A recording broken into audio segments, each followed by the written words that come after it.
Hi, I'm Jason Maddox with the Maddox Real Estate Team. I'm here with Barbara and Kevin and Loki, and they're going to give us a tour of the Riggers Loft here.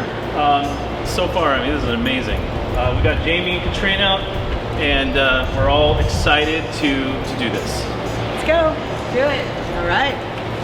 You have just come into the main inside area, which lately has been, well, a lot of the time it's been closed, but more recently it's been open and then socially distanced. Under normal times, a lot of this area is used to book events, and then the main tasting bar area is there.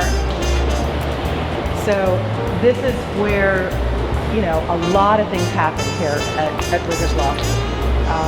Lately, throughout the pandemic, the patio outside, that has been our lifeline. And we have about 7,000 square feet outside on the patio, and then inside, the total winery is about 25,000 square feet, of which we have about 7,500 square feet inside the tasting room for the event space. So for events, we can do about a total of about 12,500 square feet. Which is a big space. Yeah. So let's walk over this way, and you can see the tasting room bar. So much fun.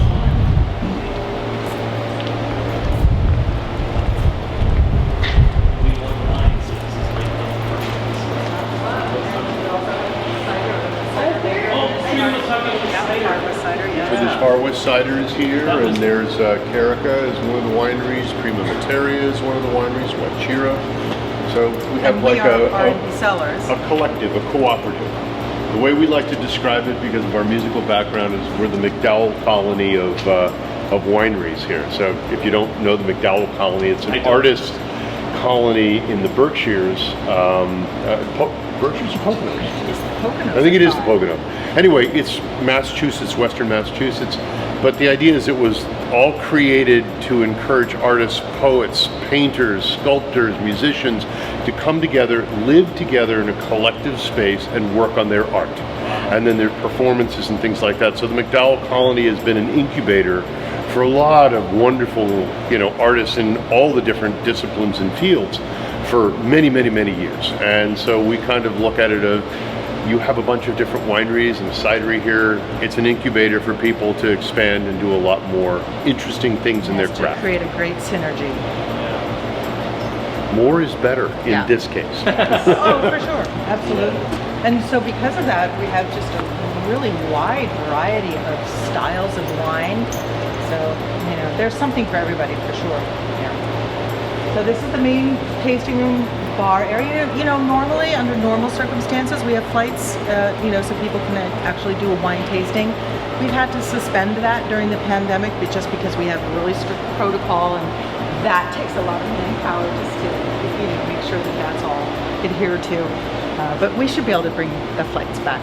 And then you have the cider, right? The cider along with the wine, because I've partaken in several of the varieties that you have, and they're absolutely amazing. Oh, thank you. Oh, absolutely amazing.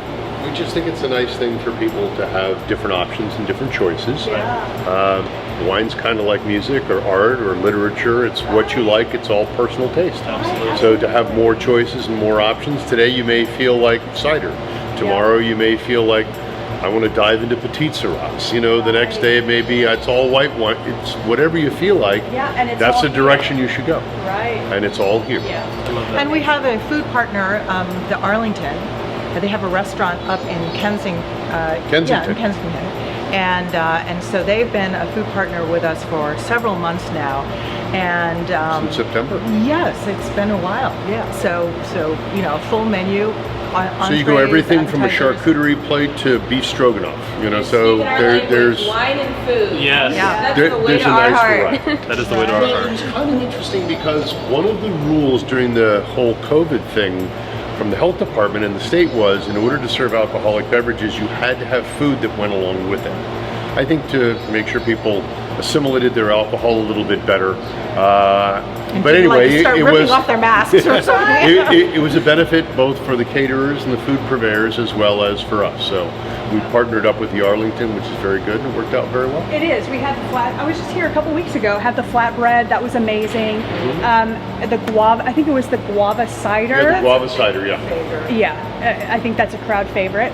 So yeah, we're definitely going to be coming back and experiencing. Some We of need the to come more- back tonight, right? Right, Are you guys open tonight? We'll be Until we get through the Oh, get through the and rest of the tonight we table. have Andre Theory, who's Grammy-nominated No Zydeco. way. Andre is here tonight. No, This I place love is him. Are going you to be serious? swamped.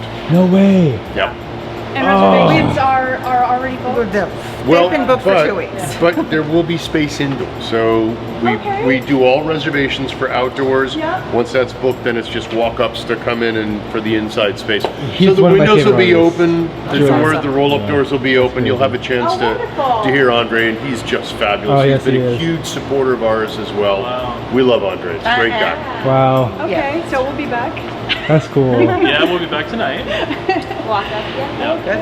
Yeah, wow. Now in the back space, this is where you used to have the ping pong table because my Well, kids would everything's- love that. Yeah, exactly.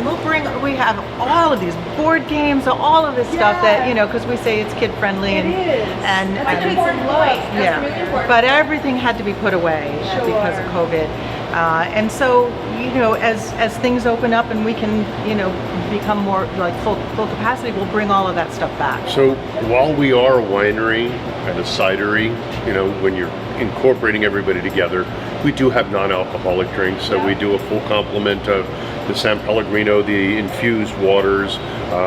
We do a little bit of soda. We try and have the healthy alternatives for everybody, so there are some options for them.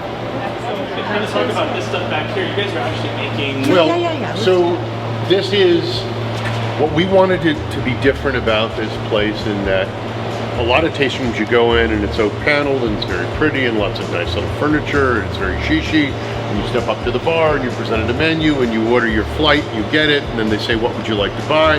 Next. That's not what we're about. We're all about the experience. It's got to be about the customer experience here, but we also want it to be is you're in a working winery. There's nothing that separates you from the forklift going by moving barrels or something. Now, all done very safely and everything, but at the same time, the tank farm is right there. You're watching blending going on, you're watching rackings and things going on.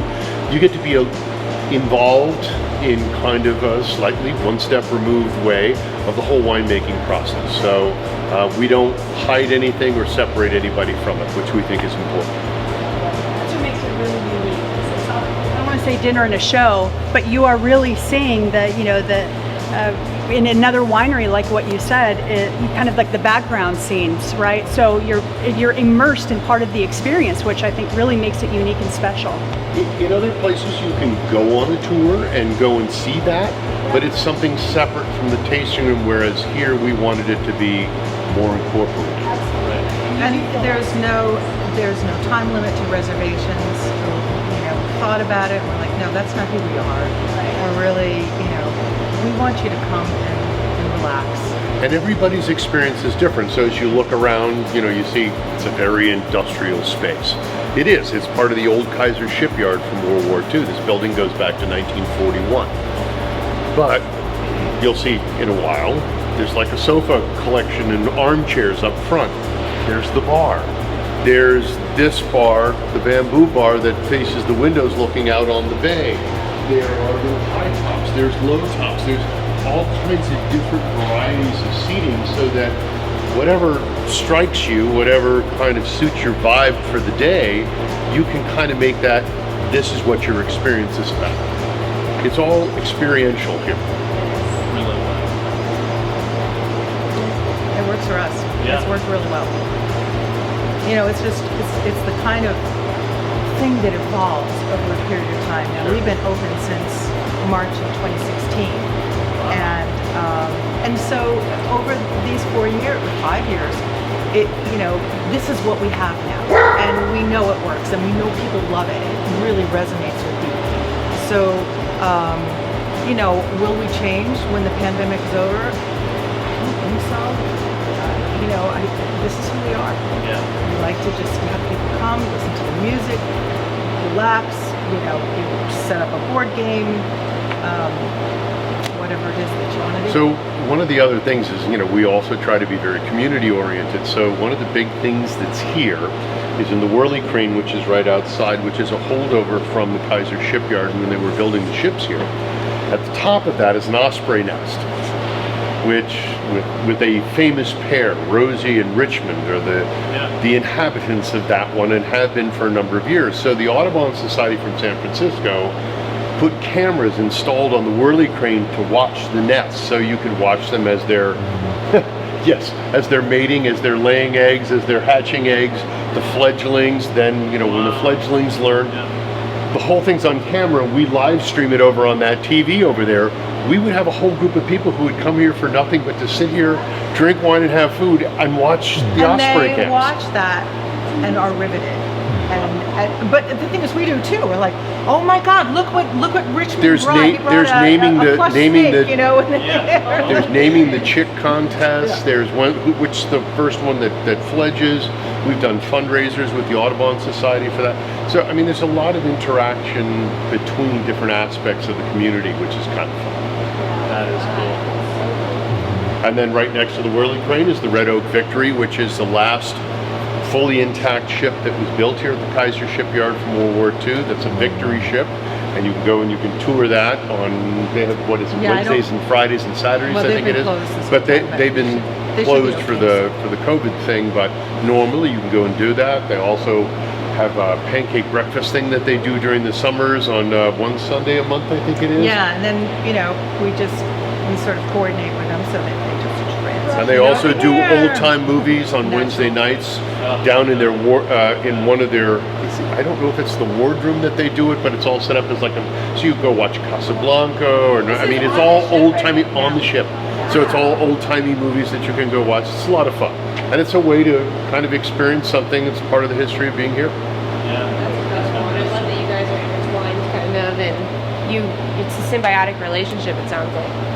Oh yeah, for sure. That's cool. It has been since the So do you want to get a little of the history now? Is that the better Let's time? set up the podcast. You want to set that for the podcast? All right. That's Do you want to go up closer to the tank Sure. or anything? So all the barrels that you see around you, these are not decorative. These are Actual. in use right now. Most of them have wine. Some are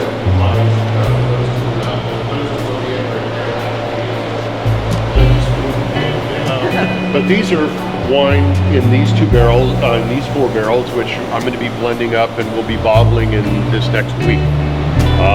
We have, filtration system over there, which it's cross-flow filter. That one little piece of equipment right there is about $130,000.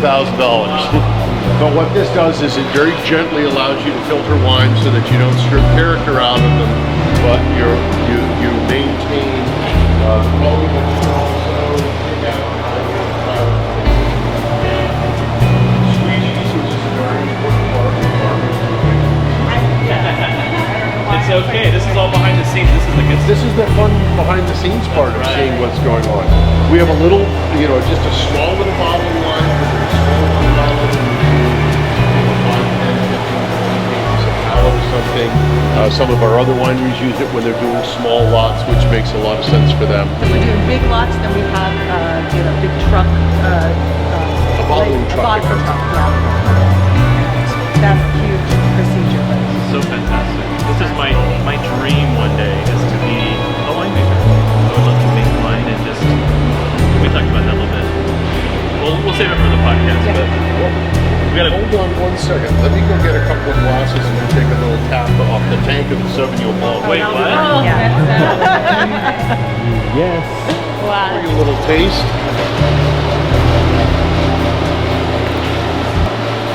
So we do a North Coast Sauvignon Blanc, so it's Lake County and Mendocino.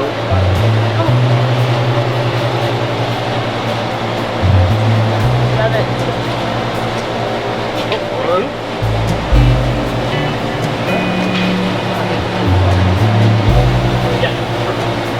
So periodically, this is part of your wine making process that once the blend is put together and you cold stabilized it for white wines, and you check the blends and see how it's going along.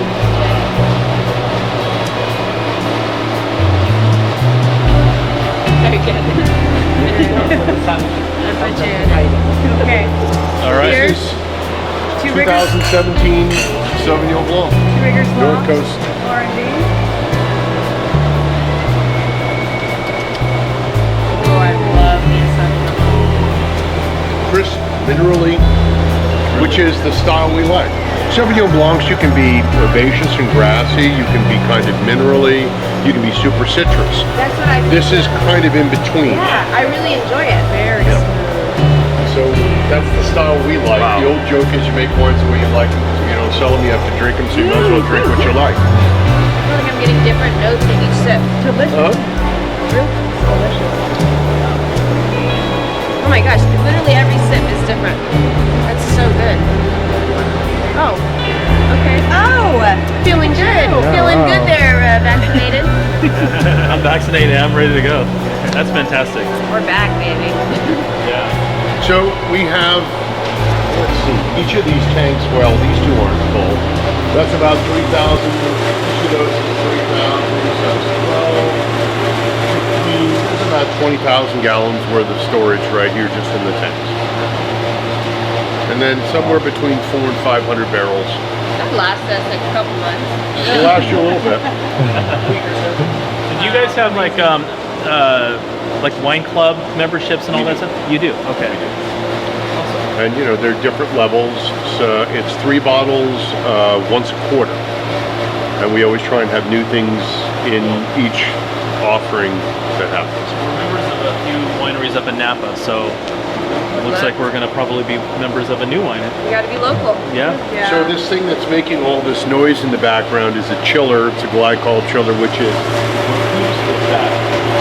35 degrees. It's actually set to about 32, but wine doesn't freeze because it's got alcohol in it. At least not at that temperature.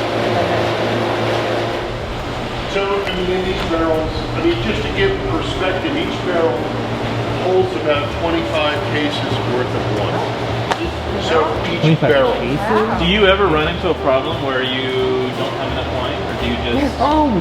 Why you sharp? Periodically, I mean, these are all things, you bring them into the cubes when you're getting sorry, ready okay. to bottle things. Yeah. But How many there in bottles the are back here, this back section of this row, you'll see there's 4 stacks 8 high. That's all Cabernet. Napa Cab, Reserve Napa Cab that we do. That's what I'm talking about. That's about $750 million. Wow. Yeah. For real. That is cool. And normally you have the, well, back before COVID, you'd have the food truck right here in the back. So the food truck we had out there, so now we're doing the food purveyors off to the right. And Okay. so, I mean, so we have like some commercial fridges and a freezer in the back there. I mean, this is what barrels would like to see, you're certainly welcome So much to. fun. You come, I mean, it still is. You come in here, you have your cider wine, come out to the So we set up some space for the caterers to come in to be able to set up and prepare all their food, do all of that.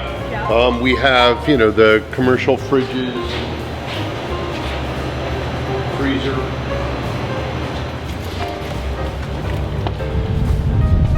So back spot out here. Yeah. So this is all enclosed, and so this is the press. That's a sorting table. But what we do with this area here is that we clean all of this up, and then we, for July 3rd, because the fireworks are literally Yes. right there. Oh, So wow. we turn this into a beach. Oh. There are beach chairs, blankets, and all that.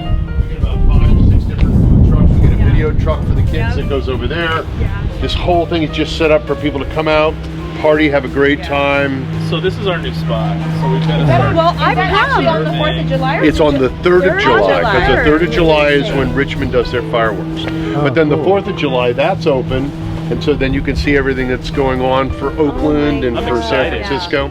Oh no, I bring my kids, and again, it's like, it's just food truck central here, and then the video game. I mean, that's huge with my son. Yep. The video game van that's always out here. You come with friends, you bring your chairs, you have your wine.